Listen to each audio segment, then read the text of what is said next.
पंचायत भानगढ़ में 1806 नंबर का जो सर्वे नंबर है बटा 1 में, इसको लेकर के धर्मशाला या बाउंड्री वाल को लेकर जो निर्माण कार्य हो रहा था, उसको लेकर के दो समुदाय के बीच में विवाद हुआ है। उसके चलते आज कुमाऊं समाज ने आपको ज्ञापन दिया है। क्या है पूरा मामला? ये जैसा कि कुमाऊं समाज के लोगों के द्वारा बताया गया कि पूर्व में उनके द्वारा शासकीय जो कि चरनोई जैन मुस्लिम भूमि है, उस पर पूर्व समय से कब्जा किया जा करके और पूजा अर्चना और भंडारा प्रसादी आदि का कार्यक्रम वहीं आयोजित होता था, जहाँ उनके द्वारा धर्मशाला निर्माण का कार्य प्रारंभ कर दिया गया, परंतु किसी प्रकार की शासन से कोई अनुमति अथवा लीज संबंधी कोई भी दस्तावेज उनके द्वारा प्रस्तुत नहीं किए गए। इसी को लेकर दोनों समुदायों के बीच आपसी विवाद के चलते कुछ मारपीट हुई, जिसमें प्रकरण विधिवत पुलिस थाना सरदारपुर में दर्ज होकर के और आवश्यक कार्रवाई पुलिस थाना द्वारा की जाएगी। पंचायत का ठहराव प्रस्ताव ग्राम पंचायत के केवल अपने आबादी क्षेत्र में अधिकार होते हैं।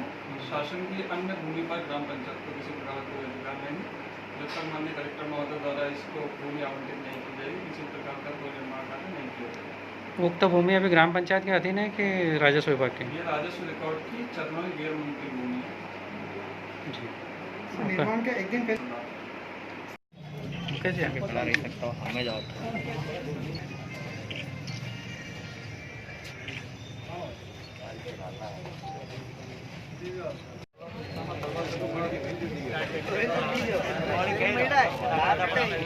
दुरुपयोग कर कुमार समाज को लोगों को आदिवासी हरिजन प्रखंड के प्रकरण दर्ज करवाने की धमकी देने के संबंध क्या मामला सर पूरा?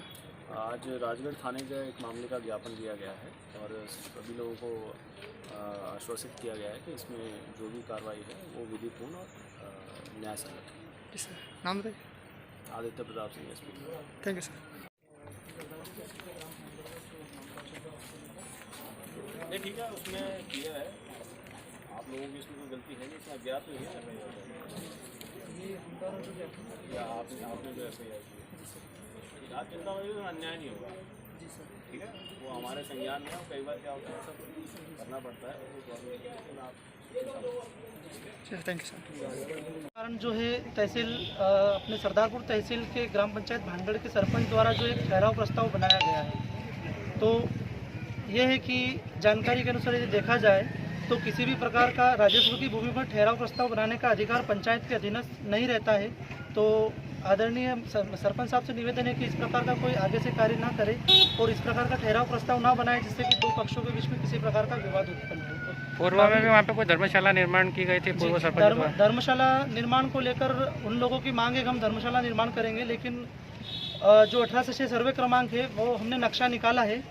इस नक्शे के आधार पर वहाँ पर जो 1806 क्रमांक आ रहा है, उस 1806 क्रमांक की जो भूमि है वहाँ पर लगभग 2 से 2.5 बीघा की ज़मीन जो वो है, और किसी प्रकार का आवंटन यदि उनको दिया गया है तो हमारे कुमाऊं समाज को इस बात से किसी प्रकार की कोई आपत्ति नहीं है कि आपको क्यों आवंटित की गई है। लेकिन जो मंदिर प्रांगण की भूमि है, जिस पर कई वर्षों से कार्य होते आ रहे हैं, उस भूमि को छोड़कर यदि अन्य समाज वहाँ पर किसी प्रकार का मांगलिक भवन या कुछ बनाना चाहते हैं तो हमारे समाज को किसी प्रकार की कोई आपत्ति नहीं है। और ठहराव प्रस्ताव जो बनाया गया उसके लिए पहले से ही भानगढ़ के अंतर्गत जो है इस प्रकार के मांगलिक भवन कार्य निर्माण किए जा चुके हैं तथा उन कार्यों को बीच में ही रोक दिया गया है, जिसकी राशि भी पंचायत के पास या जिस भी प्रकार से किया गया है वो राशि भी आवंटित की हुई है। लेकिन उन कार्यों को रोककर एक नए विवाद को जन्म देने के लिए इस प्रकार का जो कार्य वहाँ पर किया जा रहा है। ठीक, आपका नाम आप बता दीजिए। नाम और मेरा नाम सोहन पटेल है। मैं क्षत्रिय कुमाऊं महासमाज का जिलाध्यक्ष हूँ और सभी समाजजनों के साथ न्याय के लिए यहाँ पर उपस्थित हुआ हूँ। भोजन, भंडारा और पूजा पाठ आदि धार्मिक